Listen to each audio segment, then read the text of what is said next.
Hello, this is Christina Yonkman, and I'm going to share my EDL 852 Module 3, Leadership Style and Ethics, the Perfect Mixture for Success.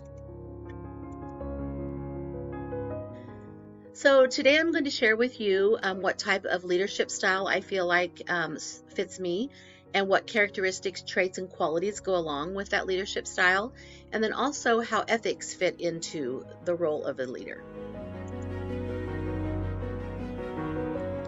So John C. Maxwell has a quote, "Relationships are the foundation of leadership." And I truly believe this, and it's something in my current position as a counselor and lead teacher in our building that everything I do, whether it's working with students, staff, or families, I truly believe that the foundation of that is building relationships. And so as I move into becoming a building leader, I believe this quote will just continue to carry on with me. So let's talk about the different styles and the theories that I looked at through the articles and the videos that we looked at. I feel like the style theory of leadership, and I'm going to share some of those characteristics and traits here in just a little bit, and the servant leadership theory were two that really suited me. And from that, when I took the quiz, I scored as a diplomat, which falls with the style theory, and 56 to 60% of American leaders are diplomats. I do like interpersonal harmony. Part of that probably goes again with me being a counselor. It's the social glue and the force that keeps groups together. And I kind of laughed because this year I am on the social committee. I also like to resolve conflicts peacefully. Again, that goes back to my school counseling position and doing conflict resolution with students. I always want to make sure I put people in a position to succeed. And this is one of our things that we talk about in our building with an alternative setting is our students come with enough, not really baggage, but they have issues and they have concerns. That's why they're in our building. So we don't want to set them up for failure. We need to do everything we can to help them succeed. And so I really feel like all of that together is the diplomat along with the style theory. Then I also feel like part of me is the steward, and 15 to 20% of American leaders are stewards. And the part that I really feel like hits there for me is I value rules. I'm very black and white. If there's a rule, you need to follow it. If you're not going to follow the rule, then let's get rid of it. And it was ironic because we just had a conversation today at school with another teacher and I about our wearing hats and hoodie issues. And so there again, that kind of goes back to the valuing of the rules. And then I'm also one that's always saying, what can I do to help? What would you like me to do? And so that kind of goes back also with my current position as a counselor. So moving into the characteristics and traits that I said I would share, I really want to make sure that my students and staff understand that I'm loyal, that I am there for the students. And again, if we're not there for the students, why are we there? Integrity, I have very strong moral principles. I want to make sure they know that I'm honest and that I'm going to be open-minded and fair, and I'm going to look at the whole picture when making decisions. I'm also very empathetic.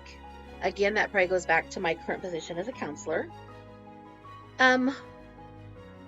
And then again, just I want them to know how optimistic I can be, that together, working together, we can look at a positive end result.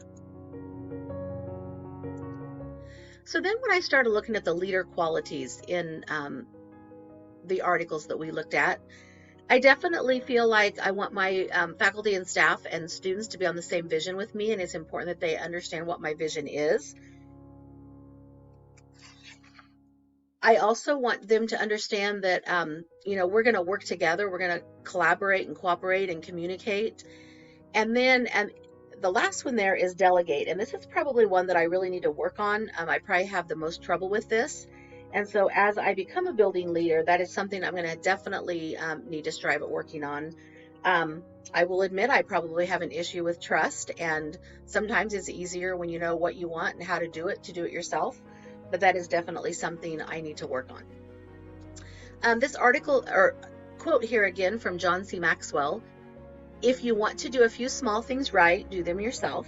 If you want to do great things and make a big impact, learn to delegate. And so that's something else I'm going to take in with me as I go to become a building leader when I'm working on that delegating.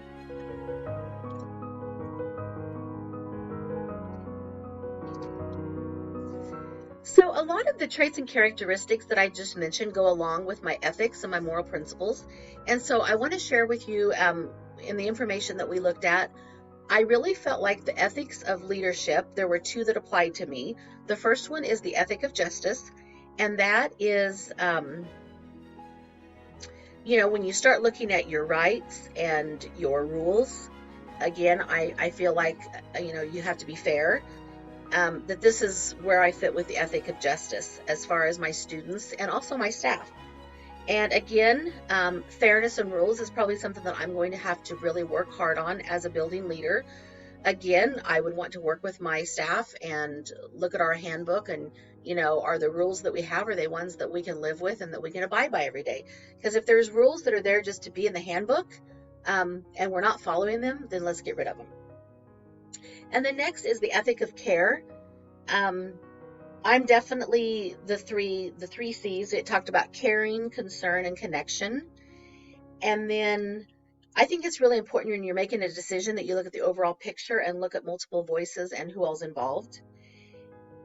And then I also like to look at the long-term effects. And so when I do make a decision, what all is it going to involve in the end result there?